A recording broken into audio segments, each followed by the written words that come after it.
সুপ্রিয় শিক্ষার্থীবৃন্দ, Cambrian virtual classroom থেকে তোমাদেরকে শুভেচ্ছা। আমরা আবারও হাজির হয়েছি তোমাদের ইতোপূর্বে যে ক্লাসটি নিয়েছি তারই ধারাবাহিকতায় আজকে দ্বিতীয় ক্লাসটি নিয়ে। তো আমরা দেখি যে আমরা কি পড়ছিলাম। তার আগে আমি আমার পরিচয় দিয়ে নিচ্ছি। আমি আবু মোস্তফা, সহযোগী অধ্যাপক, বাংলা বিভাগ, ক্যামব্রিয়ান কলেজ, একাদশ দ্বাদশ শ্রেণীর বাংলা বিষয়ের একটি বিষয় নিয়ে আমরা পড়ছিলাম। কি বিষয়ে আজকে আমাদের আলোচনা হবে, চলো আমরা কিছু ছবি দেখি। এখানে আমরা দেখতে পাচ্ছি যে প্রথম ছবিতে একজন মা তার সন্তানকে আদর করছেন, সন্তানের সঙ্গে খেলা করছেন। তো মা সন্তানের মধ্যে যে সম্পর্ক, সেই সম্পর্ককে আমরা কি সম্পর্ক বলবো? একটা উদার নৈতিক ভালোবাসার সম্পর্ক হিসাবে অভিহিত করব। পাশাপাশি আমরা আরও একটি ছবি দেখছি। সেখানে দেখছি যে একজন সেবাকর্মী, বিশ্ব নন্দিত সেবাকর্মী মাদার তেরেসা, তিনি একজন দুস্থ মহিলাকে সেবা করছেন। অর্থাৎ তার যে ধর্ম, তার যে বিশ্বাস, সেই বিশ্বাস অনুযায়ী তার যে কর্ম, সেই কর্ম অনুযায়ী তিনি মানুষের সেবা করছেন। তাহলে এটাকে আমরা কি ধরনের সম্পর্ক বলবো? তাহলে আজকের এই যে সম্পর্ক, উদার নৈতিক ভালোবাসার সম্পর্ক, যে সম্পর্ক ধর্ম, বর্ণ, গোত্র এগুলোর মধ্য দিয়ে নির্ধারিত হয় না, সেই ধরনের সম্পর্ক বিষয়ক একটি গল্প আজকে আমরা পড়ব। তাহলে তোমরা নিশ্চয়ই বুঝতে পেরেছ যে আমাদের একাদশ এবং দ্বাদশ শ্রেণীর সিলেবাসে এরকম একটি গল্প রয়েছে এবং সেই গল্পটির নাম হচ্ছে, এখন আমরা পাঠ ঘোষণা করে দিলাম, তোমরা নিশ্চয়ই বুঝতে পারছো যে আমরা আজকে আহ্বান গল্পটি পড়ব। আমাদের এই গল্পটির উচ্চারণ, নামের উচ্চারণ হবে আহ্বান। কেন আহ্বান হবে? কারণ এটি আমরা বাংলা দ্বিতীয় পত্রে গিয়ে আমরা পড়ব যে এটি কেন আহ্বান হবে, কিন্তু উচ্চারণটি হবে আহ্বান, এটি তোমরা জেনে রাখো। আর এই গল্পটির দুটি পাঠ আমরা পড়ব। আজকে আমরা গল্পটির দ্বিতীয় পাঠ পড়ব। শব্দার্থ টিকার এই পর্যায়ে আমরা দেখতে পাচ্ছি যে গোলা পড়া। এখানে গোলা পড়া শব্দের অর্থ হচ্ছে গোলা ভরা। এটি আমরা গ্রাম বাংলার চিত্র। এখানে ধান সহ বিভিন্ন শস্য রাখবার জন্য এরকম গোলা ঘর তৈরি করা হয়, সেটাকে বলা হচ্ছে গোলা পড়া, অর্থাৎ গোলা ভরা। করাতের কাজ, করাত দিয়ে গাছ কাটা, বা এটাকে যে পেশা হিসাবে নিয়েছে, কাঠ চেরাই করার পেশা, হ্যাঁ, কাঠ কাটার বা কাঠ চেরাই করার পেশা যেটা, সেটাকে বলা হচ্ছে করাতের কাজ। শব্দার্থ টিকার মধ্যে আরও রয়েছে দাওয়া। দাওয়া হচ্ছে রোয়াক বা বারান্দা। আমরা এখানে দেখতে পাচ্ছি যে রোয়াক বা বারান্দা যেটা, সেটা হচ্ছে দাওয়া, তাকে আমরা দাওয়া বলছি। করাতি, করাতি শব্দের অর্থ হচ্ছে যে যারা করাত দিয়ে গাছ কাটাকে পেশা হিসেবে নিয়েছেন, করাত দিয়ে কাঠ কেটে জীবিকা নির্বাহ করছেন যারা, সেটা তাদেরকে বলা হচ্ছে করাতি। এখানে জমির করাতি, যার স্ত্রী এখানে মুখ্য ভূমিকা পালন করছে। তো সেই সূত্রেই এই শব্দটি এসেছে। মূল পাঠ ও বিশ্লেষণ। দন্তহীন মুখে একটু হাসবার চেষ্টা করে বললে, ও গোপাল আমার, তোর জন্য নিয়ে এলাম গাছের আম, বেশ কড়া মিষ্টি, খেয়ে দেখ এখন। এই যে বুড়ি, তারপর থেকেই এই তার গোপালের জন্য, অর্থাৎ তিনি যাকে গোপাল বলে সম্বোধন করছেন, আমরা জানি যে গোপাল হচ্ছেন কৃষ্ণের আরেক নাম গোপাল। তো কৃষ্ণকে আদর করে গোপাল নামে সম্বোধন করা হয়। এখানে গল্পকথককে বুড়ি গোপাল বলে সম্বোধন করছেন। তো এই তার গোপালের জন্য তিনি এখানে বারবারই বিভিন্ন কিছু নিয়ে আসছেন। এ পর্যায়ে আমরা দেখতে পাচ্ছি যে একটু কি গাছের আম, তারপরে হচ্ছে কচি শসার জালি, হ্যাঁ, লেবু, তারপরে হচ্ছে এগুলো নিয়ে আসছেন। বুড়ি বারবারই এগুলো নিয়ে আসছেন। একদিন তো এক ঘটি দুধ নিয়ে এসে উপস্থিত। তখন গল্পকথক চিন্তা করলো যে কেন এই বুড়ি তার জন্য এক ঘটি দুধ নিয়ে এসেছে। এটা তো তার মতো দরিদ্র মানুষের পক্ষে নিয়ে আসা সম্ভব নয়। কিভাবে সে নিয়ে এসেছে? নিশ্চয়ই সে এটার জন্য কারো কাছে চেয়েছে বা টাকা দিয়ে কিনে নিয়ে এসেছে। তো বুড়ি এটা তার ভালোবাসা প্রকাশের জন্যই নিয়ে এসেছে, কিন্তু গল্পকথক সেটি বুঝতে পারেনি, যে কারণে গল্পকথক জোর করেই বুড়িকে 1 ঘটি দুধের দাম দিয়ে দিয়েছে। বুড়ি খানিকটা দমে গেল। কেন দমে গেল?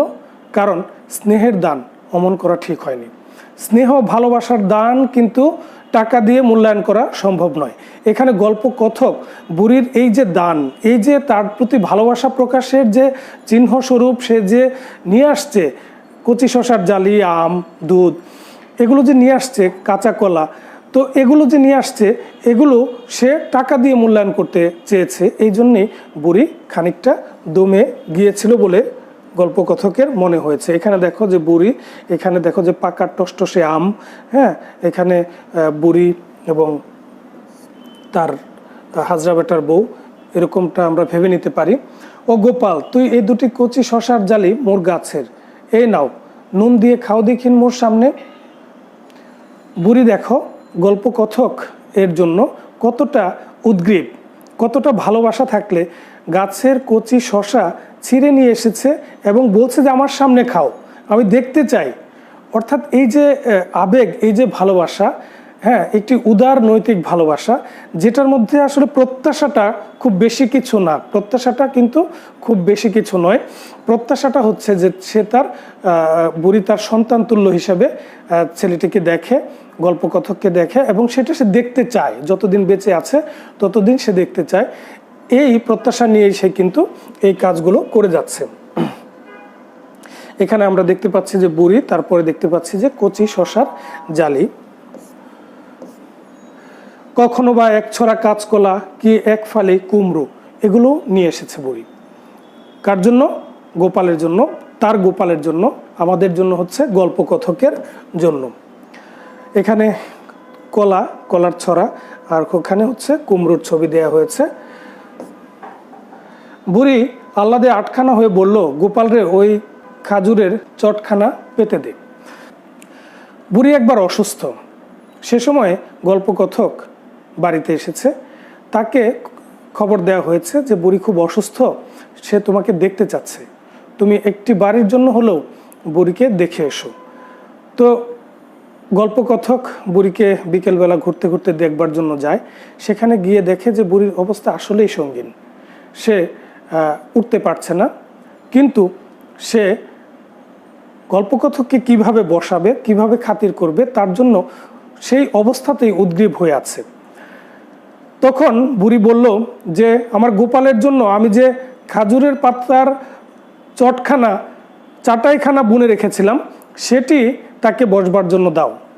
গোপাল, তুই অনেকদিন পরে এলি, হ্যাঁ, আর সেই খাজুরের পাতার যে চাটাইখানা, সেটা অপেক্ষা করতে করতে প্রায় ভেঙে যাচ্ছে, হ্যাঁ, পুরনো হয়ে গেছে। তো সেটার মধ্যেই গল্পকথককে বসতে দিল। গল্পকথক বুড়ির অবস্থা দেখে বুঝতে পারলো যে বুড়ি হয়তো আর বেশি দিন বাঁচবে না। আর এই জন্যেই গল্পকথক কি করলো, বুড়ির জন্য কিছু পথ্য বা ফলার কেনবার জন্য কিছু টাকা দিয়ে, হাজরা বেটার বউয়ের হাতে কিছু টাকা দিয়ে তারপরে গল্পকথক বের হয়ে আসলো। এখানে দেখো যে কিভাবে খেজুর পাতার চট বা মাদুর তৈরি করা হয়, সেটির একটি প্রক্রিয়া দেখানো হয়েছে। আমায় বলল, গোপাল, যদি মরি আমার কাফনের কাপড় তুই কিনে দিস। একজন হিন্দু ধর্মের একটা ছেলের কাছে একজন মুসলমান ধর্মের, ইসলাম ধর্মের একটা বৃদ্ধা মহিলা কাফনের কাপড় চাচ্ছে। কতটা সম্পর্কের গভীরতা থাকলে, কতটা ভালো লাগা থাকলে, কতটা ভালোবাসা থাকলে, সন্তানের মতো কতটা কাছের করে দেখলে এটা চাইতে পারে। আমরা কিন্তু এখানে সেটি চাইতে দেখছি যে কাফনের কাপড় কিনে দিস। তো গোপাল চলে গেল তার কলকাতার কাজে, এবং সে অনেকটাই ব্যস্ত হয়ে রইল কলকাতার কাজে, এবং কলকাতায় সে এতটাই ব্যস্ত হয়ে রইল যে বুড়িকে তার মনেই পড়ল না। এদিকে বুড়ির অবস্থা তো সঙ্গীন, সে যাত্রায় সে বেঁচে উঠেছিল, কিন্তু পরবর্তীতে গোপাল যখন অনেক দিন পরে আবার গ্রামে যায়, তখন গ্রামে গিয়ে সে একটা সংবাদ শুনতে পায়। আসবার সময় বুড়ির পাতানো মেয়েটির হাতে কিছু দিয়ে এলাম পথ্য ও ফলের জন্য। তো গিয়ে সে একটি সংবাদ পায়। আমরা এই পর্যায়ে মূল্যায়ন করে নিতে চাচ্ছি, বুড়ি আগে এপারা ওপারা আসা যাওয়া করতো না কেন, ব্যাখ্যা করো। তার স্বামী জীবিত থাকতে তাকে তার জীবিকার জন্য চেষ্টা করতে হতো না, স্বামী ছিল, স্বামী সব কিছু দেখতো, যে কারণে তাকে এপারা ওপারা যাওয়া আসার করতে হতো না। গোলা পোড়া ধান, গোয়াল পোড়া গরু বলতে কি বোঝানো হয়েছে? এখানে বোঝানো হয়েছে যে বাঙালিদের এক সময় সমৃদ্ধ অবস্থা বোঝানো হয়েছে, অর্থাৎ বাঙালি এক সময় শিল্পে উন্নত না হলেও তাদের গোয়াল ভরা গরু ছিল, গোলা ভরা ধান ছিল। একটা ঘনিষ্ঠ আদরে সম্বোধন করার লোকের দেখা পায়নি, ব্যাখ্যা করো। এখানে গল্পকথক উক্তিটি করেছে, কেন করেছে? কারণ তার মা খালারা মারা যাওয়ার পর থেকে ঘনিষ্ঠভাবে কেউ তাকে আদর করবে, কেউ কাউকে ঘনিষ্ঠভাবে সে ডাকবে, এই জায়গাটার অভাব সে বোধ করছিল, যে কারণে তিনি বলছেন যে একটা ঘনিষ্ঠ আদরের সম্বোধন করার লোকের দেখা পায়নি। বুড়ি একটু ঘাবড়ে গেল কেন? বুড়ি একটু ঘাবড়ে গিয়েছে কারণ হচ্ছে যে বুড়িকে জোর করেই তার জন্য সে যে দুধ নিয়ে এসেছে, 1 ঘটি দুধ নিয়ে এসেছে, সেই দুধের দাম দিয়ে দেওয়া হয়েছে। এটা বুড়ি প্রত্যাশা করেনি, কারণ স্নেহ ভালোবাসার দান, হ্যাঁ, অর্থ দিয়ে মূল্যায়ন করা, সেটাকে বুড়ি পছন্দ করেনি। সেই জন্যই বুড়ি একটু ঘাবড়ে গিয়েছে বা মেনে নিতে পারেনি বুড়ি। বুড়ির কীরকম হয়তো মন পড়ে গিয়েছে আমার উপর, ব্যাখ্যা করো। এখানে গল্পকথক উক্তিটি করেছে, বুড়ির মন যে গল্পকথকের উপর পড়ে গিয়েছে সেই বিষয়টি ইঙ্গিত করতেই কিন্তু গল্পকথক এই উক্তিটি করেছে। কারণ বুড়ি বারবার তার জন্য বিভিন্ন কিছু নিয়ে আসছে, কখনো দুধ, কখনো কাঁচকলা, কখনো শসার জালি, কখনো পাকা আম। এই জিনিসগুলো দেখে গল্পকথকের মনে হয়েছে যে বুড়ির মন পড়ে গিয়েছে তার উপর, অর্থাৎ গল্পকথকের উপর। যেটা বলছিলাম যে শরৎকালের বা শারদীয় দুর্গাপূজার যে ছুটি, সেই ছুটির মাত্র 2 দিন আছে লেখকের, গল্পকথকের হাতে। সেই 2 দিন থাকতে হঠাৎ করেই সে একদিন গ্রামে এলো। গ্রামে আসবার পরে পরশু সদাগরের স্ত্রী দিগম্বরী এসে খবর দিল যে সেই বুড়ি গত রাত্রে ইন্তেকাল করেছে, অর্থাৎ মারা গিয়েছে। কথাটা শুনবার পরেই গল্পকথকের মনে হলো যে তিনি কিভাবে আসলেন, বুড়ি মারা গেলেন আর সেই দিনই তিনি কিভাবে এখানে আসলেন। নিশ্চয় বুড়ির আত্মা বহু দূর থেকে তাকে ডেকে নিয়ে এসেছে, কলকাতা সেখান থেকে অনেক দূরে, সেখান থেকে ডেকে নিয়ে এসেছে। তার আত্মা ডাক গল্পকথক এবার আর অগ্রাহ্য করতে পারেনি। এই যে ডাক, এই ডাক থেকে আহ্বান শব্দটি, আমরা গল্পের নামটি হয়েছে আহ্বান। বুড়ি যেদিন মারা গেলেন, গল্পকথক ঘুণাক্ষরে জানেন না যে বুড়ি আজকে মারা গেছেন বা যাবেন। তিনি কলকাতা থেকে তার গ্রামের বাড়িতে এসে উপস্থিত। বুড়ি তার কাছে প্রত্যাশা করেছিল যে সে এসে, গোপাল এসে তাকে কাফনের কাপড় কিনে দেবে, আর সেই জন্যেই হয়তো তার স্নেহাতুর আত্মা বহু দূর থেকে তাকে ডেকে নিয়ে এসেছে। গল্পকথক তিনি নিজেও বিমোহিত হয়েছেন, মুগ্ধ হয়েছেন এরকম একটি অভাবনীয় ঘটনা প্রত্যক্ষ করতে পেরে। বুড়িকে কবরের ব্যবস্থা করা হচ্ছে, কবর দেওয়া হবে। সেখানে ইসলাম ধর্মের রীতি অনুসারে তাকে কবর দেওয়া হচ্ছে। সেখানে গল্পকথক, অর্থাৎ তিনি হিন্দু ধর্মের হলেও তাকে আহ্বান করা হয়েছে যে সে যেন সেখানে গিয়ে বুড়িকে 1 কোদাল মাটি দিয়ে আসে। কারণ বুড়ি তার কাছে কাফনের কাপড় চেয়েছিল এবং তাদের মধ্যে একটা উদার নৈতিক সম্পর্ক তৈরি হয়েছিল, যে সম্পর্ক আসলে ধন সম্পদ বা ধর্মবর্ণ এগুলো দিয়ে নির্মিত হয়নি, যেটা একটা মানবিকতার মাধ্যমে যে সম্পর্কটি তৈরি হয়েছিল। তো এখানে গল্পকথক 1 কোদাল মাটি দিল।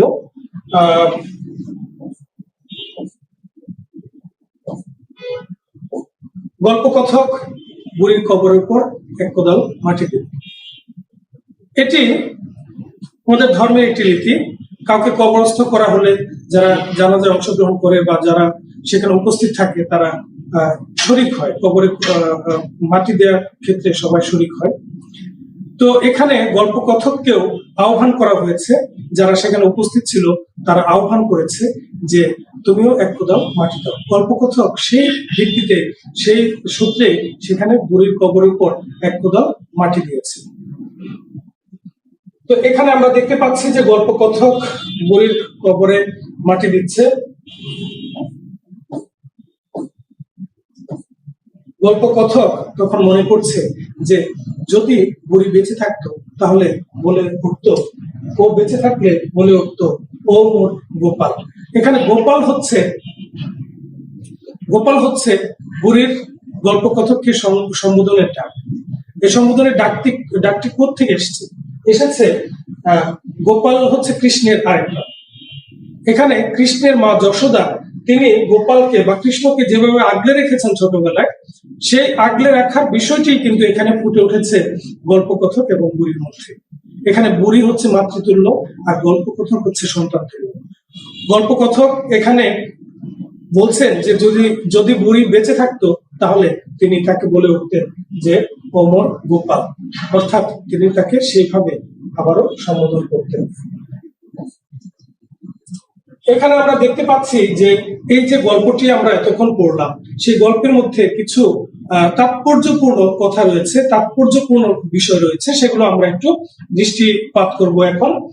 মানুষের স্নেহ মমতা প্রীতির যে বাঁধন তা ধন সম্পদে নয়, হৃদয়ের নিবিড় আন্তরিকতার স্পর্শেই গড়ে ওঠে। দেখো, ধন সম্পদ দিয়ে কিন্তু মানুষের সঙ্গে মানুষের সম্পর্ক গড়ে ওঠে না, যদিও উঠে সেটা ঠুনকো, সেটা ভেঙে যেতে সময় লাগে। যেটা হচ্ছে যে আন্তরিকতা এবং স্নেহ মমতা প্রীতির যে সম্পর্ক, সেটা কিন্তু ঠুনকো নয়, সেটা একটা স্থায়ী সম্পর্ক। সেরকম একটি সম্পর্ক এখানে গল্পকথক এবং বুড়ির মধ্যে গড়ে উঠেছে। দারিদ্র পীড়িত গ্রামের মানুষের সহজ সরল জীবনধারার প্রতিফলন ও এই গল্পের অন্যতম উপজীব্য। দারিদ্র পীড়িত বাঙালির কৃষক সমাজ বা গ্রাম্য সমাজ, সেই সমাজে দেখা যায় যে সহজ সরল যে জীবনধারা, সেখানে ধর্ম, বর্ণ এবং উচ্চ নিচ আর্থিক অবস্থান, এগুলো কিন্তু মানুষের জীবনে তেমন একটা প্রভাব ফেলে না। তাদের সহজ সরল জীবনযাত্রা, সবাই সবার ধর্ম পালন করছে, সবাই সবার কাজ করছে এবং দিন শেষে সবাই একসাথে বসে যার গান শুনছে, ভাওয়ায়া শুনছে, নাটক দেখছে। হ্যাঁ, তাহলে এই ধরনের সম্পর্ক, উদারনৈতিক সম্পর্কই কিন্তু আমাদের সমাজের মূল ভিত্তি, মূল উপজীব্য বিষয়।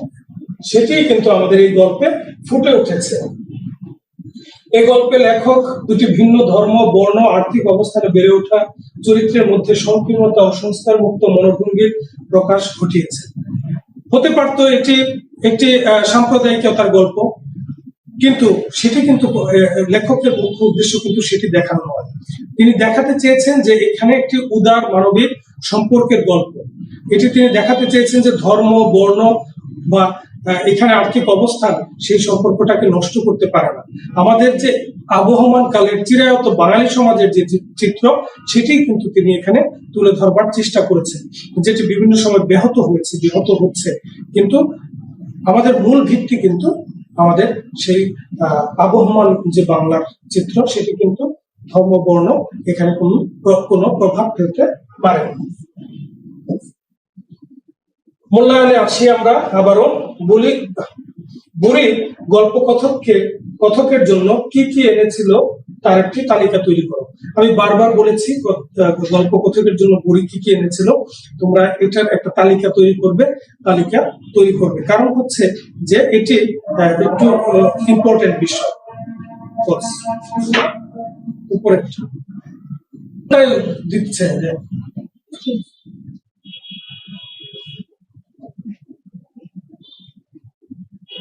শিক্ষার্থীবৃন্দ, এ পর্যায়ে আমরা মূল্যায়ন করে নিতে চাচ্ছি। যতটুকু পড়া হয়েছে তার থেকে আমরা কি শিখলাম সেই বিষয়টা একটু দেখে নেই। বুড়ি গল্পকথকের জন্য কি কি এনেছিল তার একটি তালিকা তৈরি করে। আমি বারবার বলেছি, আমার লেকচার যদি ফলো করে থাকো তাহলে আমি যা বলেছি তা সহজ। আমি যা বলেছি সেটা যদি তোমরা মনোযোগ দিয়ে শুনে থাকো তাহলে তোমরা এই বিষয়গুলো পেয়ে যাবে যে কি কি এনেছিল বুড়ি গল্প কথকের জন্য। তাছাড়া তোমাদের বইতেও কিন্তু এটি স্পষ্টতই উল্লেখ আছে। বিভূতিভূষণ আহ্বান গল্পে আমাদের স্বপ্নীল সমাজকে চিত্র রূপময় করে প্রকাশ করেছেন। তুমি কি তোমার চারপাশে এরকম কোনো গল্প খুঁজে পাও? আলোচনা করো। যে গল্পটি আমরা পড়লাম সেটি হচ্ছে উদার নৈতিক মানবিকতার সম্পর্কের একটি গল্প। এরকম কোন গল্প তোমার চারপাশে তুমি কি খুঁজে পাও? একটু যদি তুমি খোঁজো, তুমি যদি একটু তোমার দৃষ্টিভঙ্গিকে প্রসারিত করো, তাহলে নিশ্চয়ই এরকম কোন গল্প তুমি খুঁজে পাবে। প্রত্যাশা রাখছি তুমি খুঁজে পাও।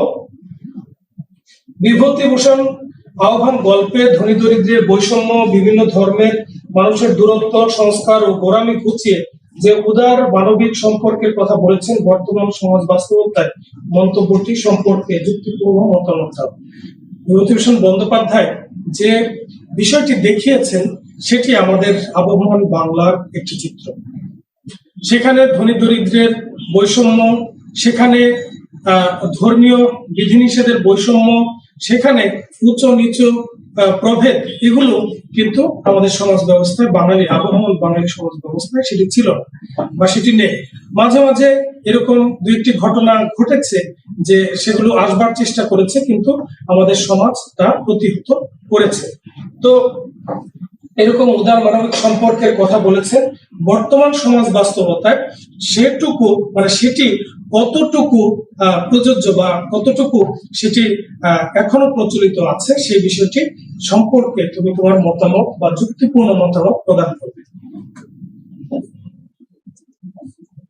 সুপ্রিয় শিক্ষার্থীবৃন্দ, আমরা আমাদের আহ্বান গল্পের দ্বিতীয় ক্লাসের চূড়ান্ত অবস্থায় চলে এসেছি বা শেষ পর্যায়ে চলে এসেছি। আমি গল্পটি সম্পর্কে আলোচনা করেছি, মূল্যায়ন করেছি, তোমাদের সঙ্গে তোমাদের সহযোগিতা পেয়েছি, তোমাদের সঙ্গে ছিলাম দুটি ক্লাস। পরবর্তী ক্লাসেও তোমাদের সঙ্গে আবার দেখা হবে সেই প্রত্যাশা নিয়ে সবাইকে ধন্যবাদ জানিয়ে আমি আমার আজকের ক্লাসটি এখানে শেষ করছি। ধন্যবাদ সকলকে আমার ক্লাসে উপস্থিত থাকবার জন্য।